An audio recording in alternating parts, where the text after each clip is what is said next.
j'espère que vous portez bien.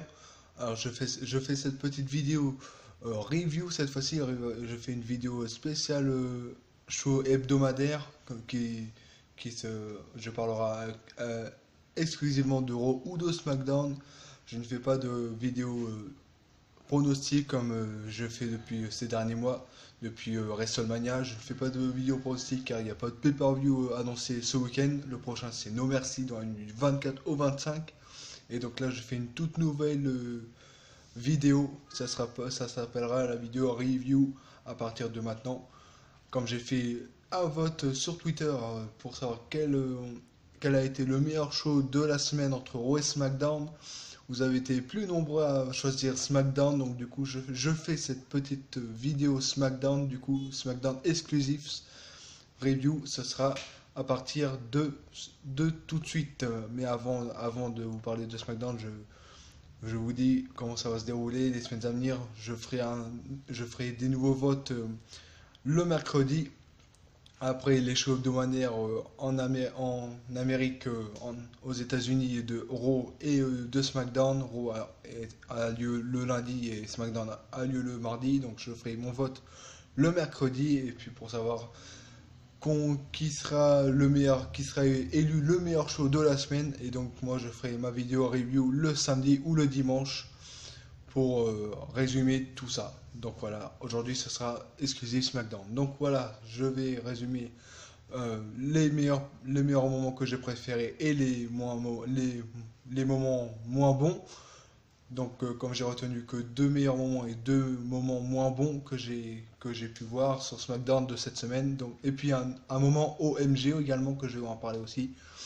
Donc voilà, je vais vous décrypter tout ça sur cette vidéo. Donc voilà, hop, on va rentrer dans le vif du sujet. Alors, on va commencer par le mauvais, le moins bon. Alors, le moins bon, j'ai noté quoi?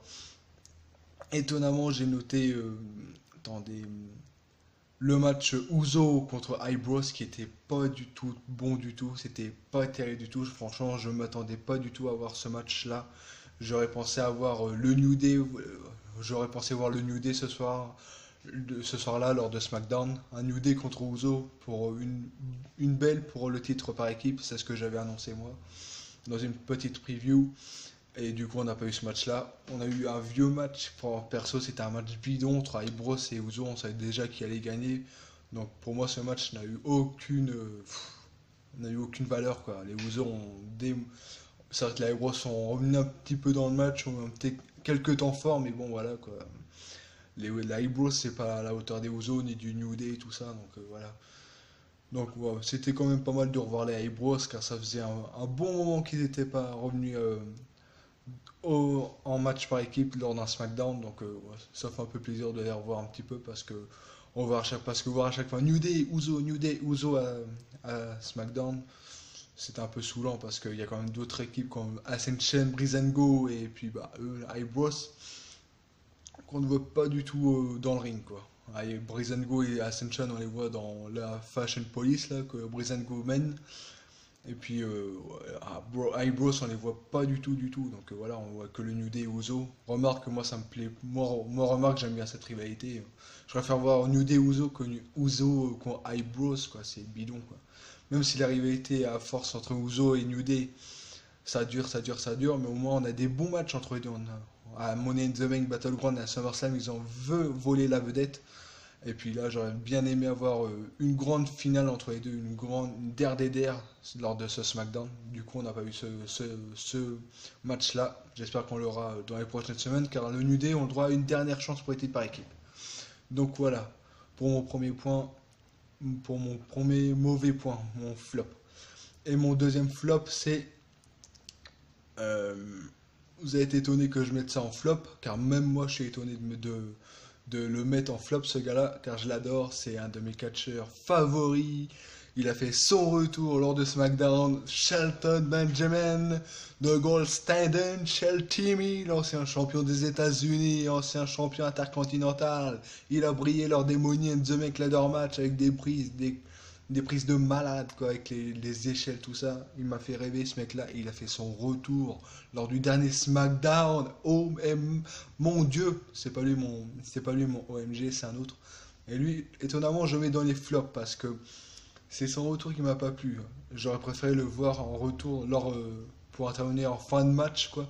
Pourquoi pas dans le main event face à Styles Owens, ou peut-être j'avais prédit également avant ce SmackDown qu'on aurait pu avoir un Baron Corbin Sami Zayn battant Corbin en faisant un petit paquet, Corbin s'en prenant à Sami Zayn, et puis ensuite Shelton Benjamin arrive comme un sauveur pour sauver Sami Zayn et s'en prendre à Baron Corbin, et du coup faire une rivalité entre les deux hommes, ce qui aurait été pas mal. Mais là, il a fait voilà, j'ai pas trop aimé son retour, la manière dont il arrivait il est arrivé dans les vestiaires, on l'a vu que 2 minutes, pour ma part, c'est pas assez, quoi. J'aurais préféré vraiment le voir plus longtemps, et le voir surtout dans un match, quoi, le soir de son retour. Mais ça pourrait être pas mal, sa nouvelle équipe, là, son nouvelle alliance avec Chad Gable, qui pourrait être pas mal, car Chad Gable, depuis que Jason Jordan est parti, c'est pas du tout ça, quoi. Chad Gable est en panne, il n'arrive pas à monter son niveau à SmackDown, il est vraiment comme un jobber ici, comme les Sami Zayn, Ty Dillinger, les grands talents qui sont mal utilisés lors de SmackDown. Je trouve ça un peu dommage. Donc Chad Gable, avec l'appui de Shelton Benjamin, un gars qui est expérimenté dans les rings, ça pourrait être pas mal du tout pour la carrière de Chad Gable, quoi. Ça pourrait vraiment lui donner un gros push pour Chad Gable. Et puis leurs premiers matchs en équipe auront lieu la semaine prochaine. Donc ça va être intéressant de voir comment Gable et Shaltimi vont travailler en équipe. Euh, je vois un grand avenir pour cette équipe-là. Futur champion par équipe, une rivalité entre Chad Gable et Shelton Benjamin contre les Usos. Je signe direct. Ça pourrait nous sortir des matchs par équipe, pour titre par équipe. Mais magnifique. Comme à la hauteur du New Day contre les Usos, ça pourrait être gigantesque. Le Chad Gable, Shelton Benjamin contre Usos, ça pourrait être magnifique. Splendeur. Glorious même. Et ensuite, voilà, maintenant je vais venir vers les tops, les matchs que j'ai aimés, tout ça, les moments positifs de SmackDown. Alors, on va commencer par le match par équipe féminin que j'ai adoré regarder. Franchement, Carmella et Natalia contre Becky Lynch et Naomi, ça a donné du lourd. Franchement, c'était pas mal du tout. Il y a quelques mois de cela, Carmella et Natalia étaient du même côté, du même avis.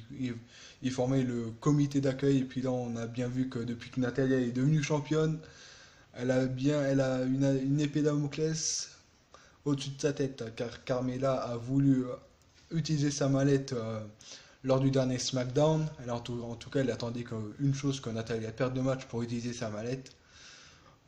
Ouais, franchement, je trouve ça pas mal du tout. Ça donne un petit coup, un bon petit coup kiffant durant ce match, quoi, qui était déjà pas mal du tout, même si Carmella a perdu. Je suis triste. Ouais. Bon, bref, c'est pas grave, on s'en fout. Voilà, la fin était mauvaise pour ma part, mais elle était belle c'était un beau finish, quoi. La prise de Becky Lynch, je sais plus comment on appelle ça.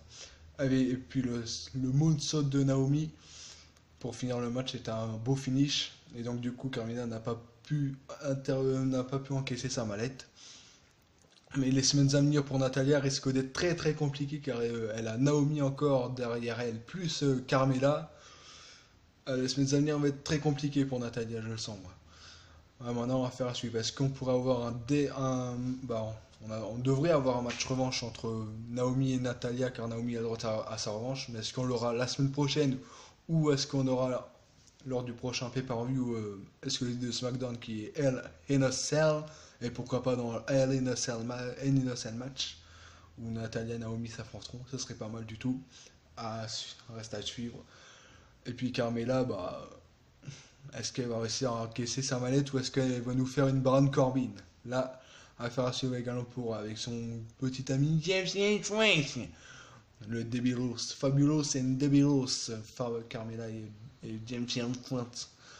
Voilà, affaire à suivre. Pour la division féminine, en tout cas, c'était franchement un match, je dirais pas 5 étoiles, mais on s'en rapproche, quoi. 3,5, 4 étoiles, ce match entre Natalia Carmella contre Naomi et Becky Lynch. En tout cas, c'est un des meilleurs matchs féminins que j'ai pu suivre durant ces derniers mois, quoi. C'était vraiment énorme ce match, un très bon match. Et puis bien évidemment, le dernier le dernier top moment, c'était le main event AJ Styles contre Kevin Owens, qui était pour moi un match énorme, missible. C'était peut-être le match de SmackDown de l'année de SmackDown durant cette année 2007. C'est the match. Même si Kevin Owens, je ne peux pas le blairer, mais quand il y a les grands matchs, on peut pas le nier, il est toujours au rendez-vous, Kevin Owens. Là, c'est clair. Qu'on l'aime ou qu'on l'aime pas, Kevin Owens c'est toujours au rendez-vous quand il y a des grands matchs. Et puis bah, il s'est fait voler par Shane McMahon en fin de match. J'ai trouvé ça un peu dégueulasse, même si je suis pas fan de Kevin Owens.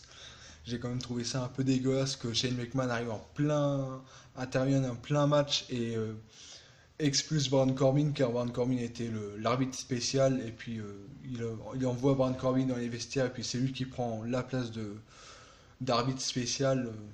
Ouais, j'ai trouvé ça moyen, même si je suis pas du tout fan de Kevin Owens, quoi. Voilà, quoi, voilà, ça m'a pas trop plu.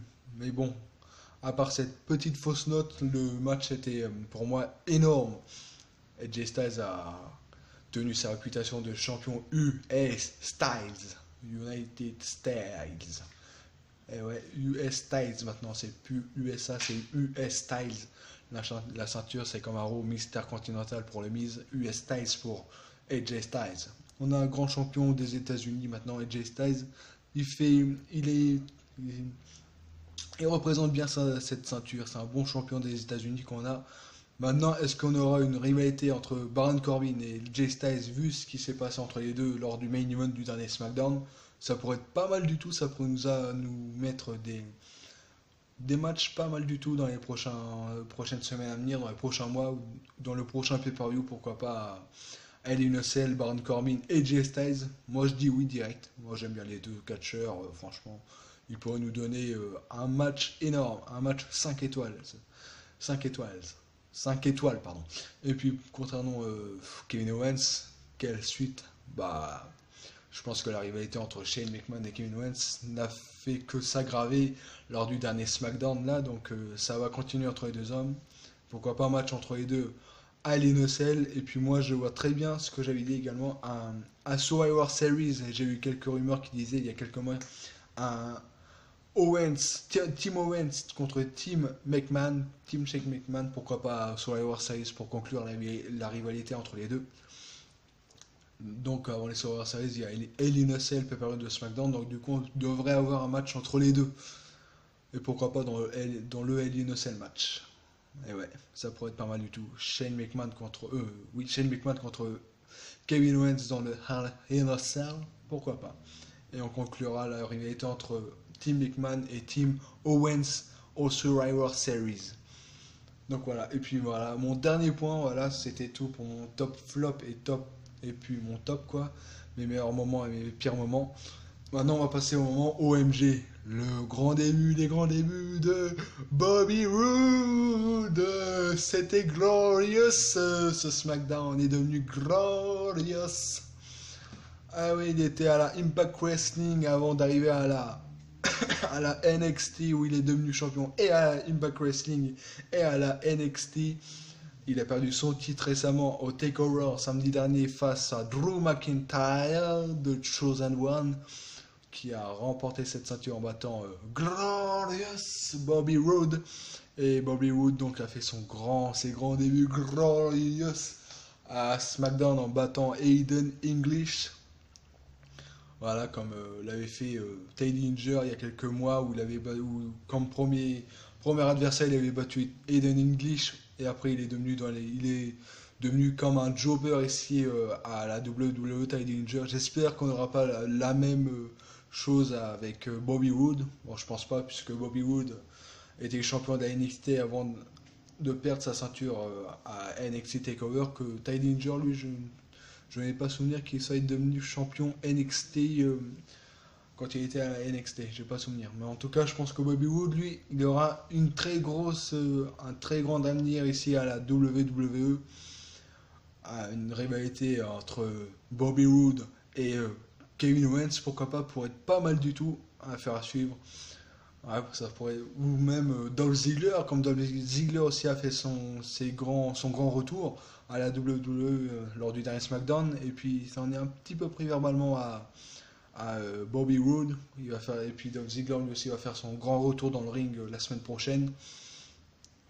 Voilà, donc pourquoi pas un Bobby Roode, Dolph Ziggler qui pourrait être la première cible de Bobby Roode comme rivalité, comme à l'époque Shinsuke Nakamura avec Dolph Ziggler. Là, on pourrait avoir Bobby Roode, Dolph Ziggler comme rivalité. Ouais, pourquoi pas. Pour que Bobby Roode se mette bien dans le WWE Roster Universe à SmackDown. Un Dolph Ziggler, Bobby Roode, pourquoi pas pour les débuts, pour les débuts de Bobby Roode, sa première rivalité face à Dolph Ziggler, ça pourrait être pas mal du tout à faire à suivre. Et peut-être un match entre les deux hommes qui se conclura, la rivalité entre les deux hommes qui se conclura, pourquoi pas, à Hell in a Cell. Ouais, bah voilà, c'était tout pour ma part. J'espère que cette vidéo vous a plu, cette vidéo exclusive de SmackDown. Et n'oubliez pas, le vote aura lieu mercredi prochain pour savoir quel show aura été le meilleur la semaine prochaine, Raw ou SmackDown. Et je ferai ma vidéo review la semaine prochaine, le week-end prochain, samedi ou dimanche. Sur ce, portez-vous bien. J'espère que cette vidéo vous aura plu. Si ça vous a plu, aimez et commentez. Et si ça vous a pas plu, bah tant pis. J'espère que ça vous a plu en tout cas. Sur ce, dernière chose, aimez, commentez. Et moi je vous dis à plus les gars. La suite à la prochaine vidéo. Salut.